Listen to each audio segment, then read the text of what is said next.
कहने को तो वो शख्स घर का सरबराह था, मगर वो मुहाफिज नहीं बल्कि जालिम इंसान था। क्योंकि बीवी और बेटी बेचारी दिन भर लोगों के घरों में मेहनत करती और वो बैठा बस पैसे मांगता रहता। और अगर पैसे ना दिए जाते तो मारपीट, चीखें और आंसू, यही उस घर की कहानी थी। लेकिन एक दिन ऐसा आया जब किस्मत ने जालिम को आईना दिखा दिया। आखिर उस दिन क्या हुआ, ये जानने के लिए कहानी को मुकम्मल देखें।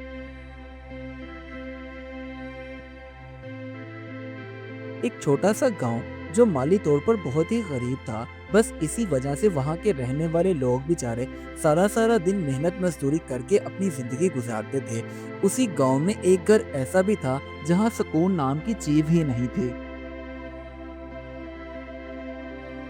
उसी घर में रहती थी साबरा और उसकी बेटी आयशा। वो दोनों बेचारी अभी दूसरों के घर का काम खत्म करके अपने घर आकर बैठी थी, जिसकी वजह से दोनों के चेहरों पर थकन साफ नजर आ रही थी। उस घर का सरबराह, जिसका नाम जावेद था, वो सारा सारा दिन चारपाई पर पड़ा रहता और सिगरेट फूकता रहता। कोई काम ना करता, ना किसी किस्म की कोई जिम्मेदारी लेता, बस अपनी ही दुनिया में मगन रहता था। साबरा और आयशा दोनों माँ बेटी सुबह होते ही घर से निकल जाती काम के लिए। वो बेचारी सारा सारा दिन लोगों के घरों के काम करती, बर्तन धोती, साफ सफाई करती, कपड़े धोती। शाम के करीब जब वो दोनों माँ बेटी काम से थकी हारी घर पहुंचती तो जावेद उन्हें दरवाजे पर ही कहने लगता, लाओ भाई, कितने पैसे कमा कर लाई हो, जल्दी से मेरे हाथ पर रखो। और अगर वो पैसे देने से इनकार कर देती तो जावेद दरवाजा बंद करता और कहता, अपनी बेटी को लो और दफा हो जाओ यहाँ से। अगर पैसे नहीं हैं तो मेरे घर में तुम दोनों के लिए कोई जगह भी नहीं है। एक दिन इसी तरह जावेद चीख रहा था पैसों के लिए, तो आयशा के पास थोड़े बहुत जो सिक्के पड़े थे वो भाग कर गई और लाकर अपने बाप को सिक्के देने लगी। तो उसका बाप उसका मजाक उड़ाते हुए कहने लगा, तुमने मुझे पागल समझा है, इन सिक्कों से मेरा क्या बनेगा। उस दिन जो कि वाकई साबरा और आयशा के पास उन सिक्कों के अलावा कोई पैसे नहीं थे, मगर जावेद को पैसे चाहिए थे। इसलिए उसने पूरा घर सर पर उठा लिया, बर्तन उठाकर फेंकने लगा और कहता, तुम सारा सारा दिन लोगों के घरों के काम करती हो, अगर वो तुम्हें पैसे नहीं देते तो तुम वहां लेने क्या जाती हो, मुझे तो समझ में नहीं आती। कई घंटे झगड़ा करने के बाद जावेद आयशा से कहने लगा, जाओ दफा हो, जाकर वो सिक्के लाकर दो मुझे। तब आयशा जा ही रही थी कि जावेद ने उस पर हाथ उठाया तो साबरा आगे हुई और कहने लगी, मेरी बेटी पर कभी हाथ मत उठाना, सारा सारा दिन वो मेरे साथ मेहनत मजदूरी करती है और तुम घर पर रहते हो, अब उस पर हाथ भी उठाओगे, शर्म करो।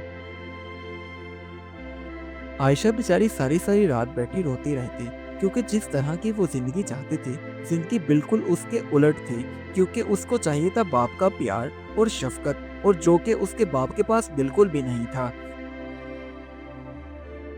साबरा के पड़ोसी सब जानते थे और जब भी वो इकट्ठा होते तो उसके घर की बात करते। और यहाँ तक कि उनको ये भी मालूम था कि कल रात उनके घर में क्या तमाशा लगा और फिर वो मामला कैसे ठंडा पड़ा। मगर ये सब कुछ जानने के बावजूद भी कोई आवाज नहीं उठाता था।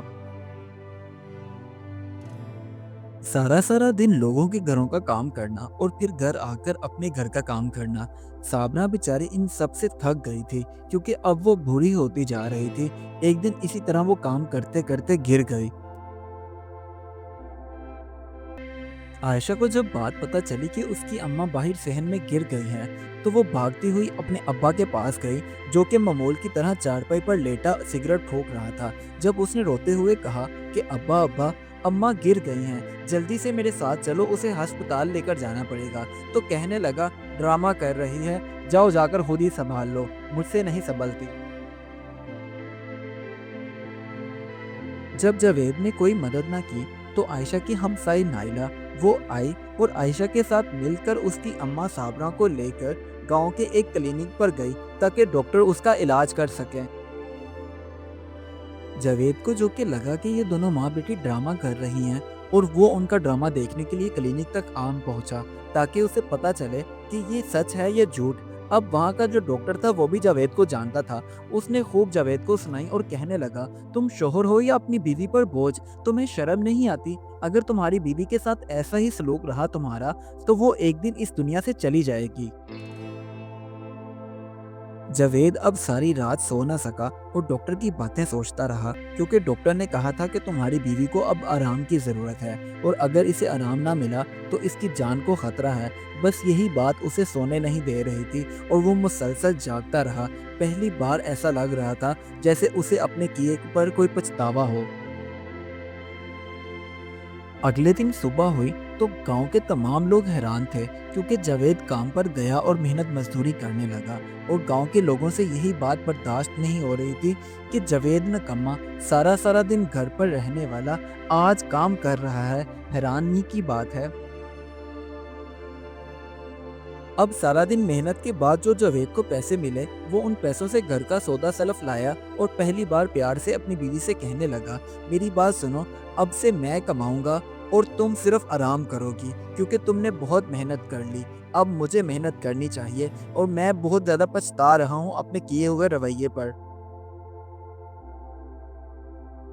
उस दिन के बाद साबरा के घर में चीखें नहीं बल्कि हंसी थी। जावेद बदल चुका था, क्योंकि उसे समझ आ गया था कि घर ताकत से नहीं बल्कि मोहब्बत और जिम्मेदारी से चलता है। इसीलिए जुल्म कभी सुकून नहीं देता, मगर सच्चा पछतावा इंसान को बदल देता है। इस कहानी से हमें ये सबक मिलता है, जो मर्द घर वाला पर जुल्म करता है वो कभी खुश नहीं रहता, क्योंकि असल बहादुरी जिम्मेदारी उठाने में है। मेहनत, मोहब्बत हर टूटे घर को जोड़ सकती है। Do like my videos and don't forget to subscribe my YouTube channel. Also press the bell icon.